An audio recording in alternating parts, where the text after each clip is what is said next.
right, ladies and gentlemen, boys and girls, children of all ages, fellow Pandemonium travelers, this is Seattle Pandemonium Shutdown, day 192 by my count. And oh boy,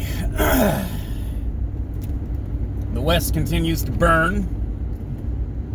People have been caught lighting fires, which, what kind of complete piece of shit goes around starting fires in all this chaos? They should give him the death penalty, or at least charge him with attempted murder at the very least.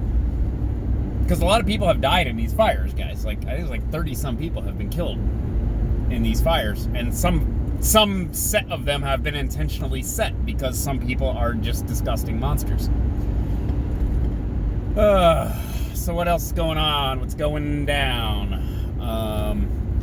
Yeah, Seattle's still all like smoky, foggy. It's gross. What else is going down? We got something bizarre. I don't even know what to make of it exactly. In I think the course of 2 days, both Joe Biden, candidate for president of the United States, and his running mate, Kamala Harris, or Kamala, whatever, both said under a Harris-Biden administration. Now, that's weird, right? Because it would, in theory, be Biden-Harris, like, because that's who he would be the president, she'd be the vice president, so it was Obama-Biden, it's Trump-Pence, it's,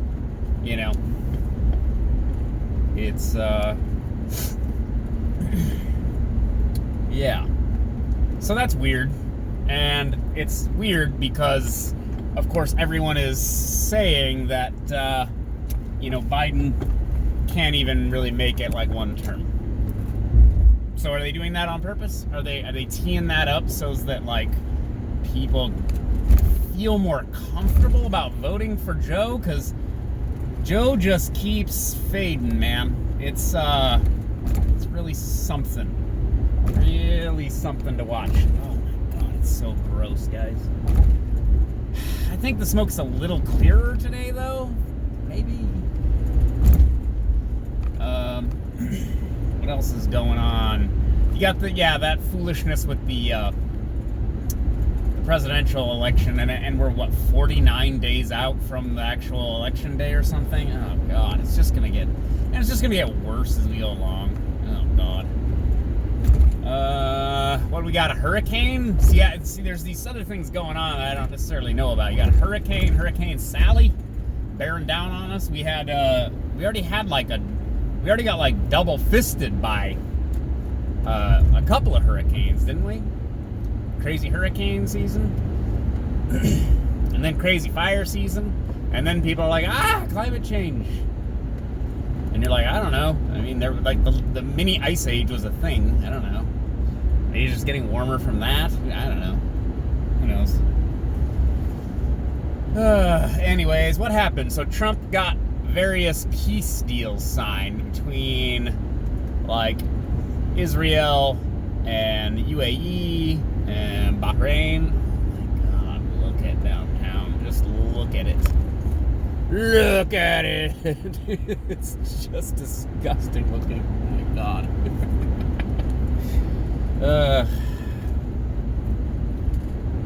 Yeah, these fires are pretty crazy though. It rained last night, which, it kind of rained a little bit all day yesterday. It kind of drizzled here and there, which was nice because, we could use a little bit of moisture, but apparently it didn't do enough because, yeah, look at that. I'd say it looks like LA, but it doesn't actually look like LA. LA is all brown and like orangey. I don't even know. Like I said, this is more like fog. Like it's like white smoke. I don't know what that is. Is it just pines burning? Like what is that?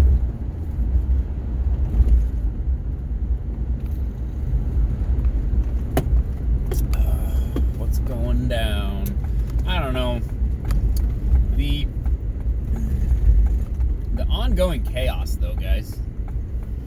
Like, I was kind of talking about this yesterday. Like, does this end with the election? Does this end with the inauguration of Trump? Like, when does this end? The rioting and people lighting things on fire and like starting fires and things. I mean, at what point? So this is another one of these issues, right? So I forget the guy's name already. What was it? Lancaster? Was it Lancaster, New Jersey? Is that what it is? People started rioting because the cops shot another black guy, and they said, oh, he was unarmed and stuff. And then the body cam comes out, and the guy was attacking an officer with a knife. He runs out of this house and attacks the officer. In like 4 seconds, the officer runs away, draws his weapon, and fires and kills the guy. And you're like, yeah, well, yeah. Like, imagine if that wasn't a police officer, right? If it was just you. What would you do? Some guys run after you with a knife, and you have a gun. What would you do? Use your imagination. And the automatic assumption that the police are always incompetent, I get it, I understand, but when it comes to, hey, let's go like riot and burn things down and stuff like that, maybe you should just take a second. What is it, Scott Adams, the 48-hour rule or a 24-hour rule? Like, just wait a minute. Wait just a minute. How about the other one in Minneapolis at the mall? The kid got spotted by police, so he pulled his gun out and killed himself. And then people rioted again, saying the police shot him. And there's surveillance video of him killing himself. Right? Now, on the one hand, some of this is just opportunism. Some of this is just, we can whip up a riot and we can like go loot and steal things because look at all this chaos and we can get away with it. So why not? Basically profiteering off of the death of somebody or the alleged death of someone in some cases. But the programming of, we heard that the police did something, it automatically means the worst interpretation you can possibly apply. That therefore justifies going out and destroying property and lighting fires and things. Really needs to stop. It really needs to stop, guys. Like, I can't. You're harming. And well, here's what's happening too. This is part of, again, that critique of the defund the police kind of rhetoric. You're harming the actual cause of reforming law enforcement in this country because you seem like crazy people who are destroying things for no good reason. So reasonable people tune out and just go, yeah, I don't know. I'm not all about that anymore. Like, you had support with the George Floyd thing. People were disgusted because of the content of that video. You've had sympathy in the past for, maybe bad police behavior. And then there's all this chaos, all this continuous rioting and destruction and fighting and destroying things, and normal people, whatever you think that means, normal people are tired of it and they want it to stop. And you're not negotiating very well, because if you continue to do this, they just become more and more resolute in their dismissiveness of your cause. And I mean, you can argue negotiation psychology or game theory or something all day, but like, if that's what's happening, it's a sinking ship. All right. Now again, to pivot to something else. One issue here with all of this chaos has been, again, that local leadership, like state, county, city leadership, have continued with unconstitutional, draconian enforcement of the lockdowns, which they don't really have the authority to enforce. And I'm not sure how we will judge this in the future. Because if things were open, then people would have jobs to go to, and then they wouldn't be in the streets rioting.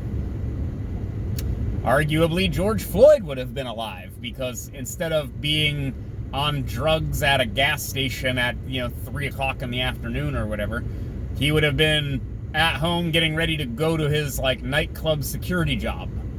But the state canceled that, so here they are.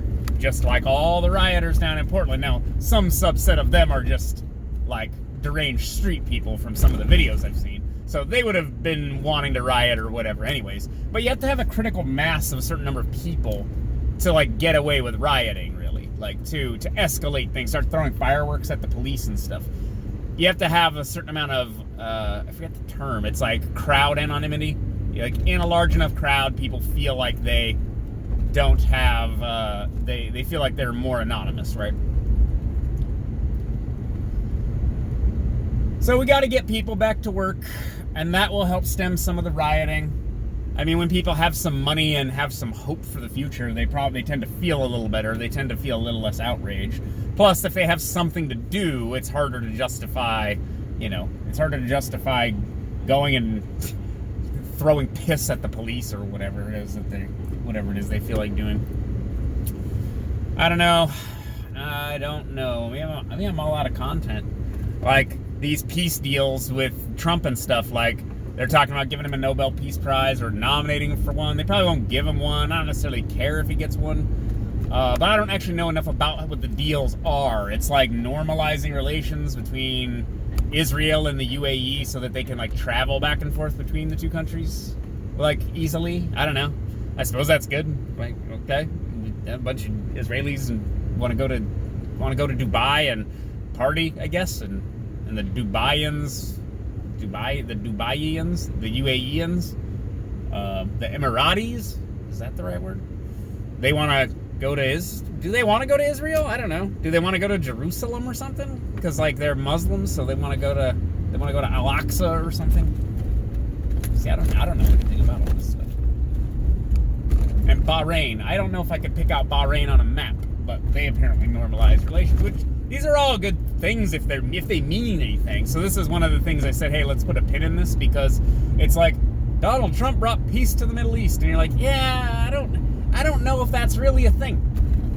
I think that the Middle East is a very tense place with a lot of baked-in adversarial relationships of all kinds, ethnic, racial, class, religious, and there's never really peace in the Middle East. I don't think. I mean, at the very least, the Mongols will come in from outside and destroy the place, right? I don't think peace in the Middle East is exactly a thing. I think you could maybe have better relations between nation states, and that will help. That will help people's lives. There's a little less conflict, less political backing for people to, cross national boundaries and go blow up bombs and things. Delegitimize Hezbollah and Hamas and stuff. The states won't back them anymore because they have normal relations with Israel. I don't know. Is that how that stuff works? I don't know. Hit that subscribe button, smash that like button, leave me a comment telling me how stupid I am and how I should delete my account, or praise me for my highly logical, powerful insights into global current events. Go. Oh, God in heaven. Go. Ugh. Let's do it. Let's do the thing. All right. I think that's enough from me for one day on a Tuesday. I'll talk to you guys later. Bye.